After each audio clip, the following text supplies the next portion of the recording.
এ তো দেখি 1 নয় 2 নয় 3 in 1 রেসিপি। সকাল থেকেই আমার মনটা করছিল একটু মিষ্টি মিষ্টি, মাকে বলতেই মা বললো বাড়িতে নেই মিষ্টি, যা কিনে নিয়ে আয় তবে।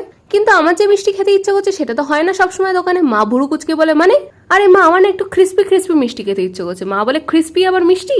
আচ্ছা দাঁড়াও বলছি, ওই যে একটা মিষ্টি হয় না ওপর দিয়ে লবঙ্গ দেওয়া, অনেকটা সিঙ্গারার মতো, ভেতরে আবার মিষ্টি পুর দেওয়া, কিন্তু রসে চোবানো।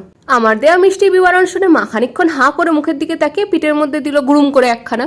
মা বলে এত নাটক করে না বলে বলতেই পারতিস লবঙ্গ লতিকা, কিন্তু এই মিষ্টি তো পুজো ছাড়া পাওয়া যায় না। কিন্তু তুমি যদি বলো বাড়িতে ট্রাই করি একবার। মা বলে হ্যাঁ হ্যাঁ, নিজেকে তো মাস্টার শেফ ভেবেই নিয়েছিস, আমার কাজ বাড়ানো ছাড়া কাজ নেই তোর আর। আরে মা তুমি না বোঝো না, ফোন হাতে থাকলে আজকালকার দিনে মাস্টার শেফ সবাই। দাঁড়াও রেসিপি দেখে নিচ্ছি এক্ষুনি। মা বলে কিচ্ছু লাগবে না, রেসিপি আমি বলছি, বাজার থেকে নারকেল নিয়ে আগে যা।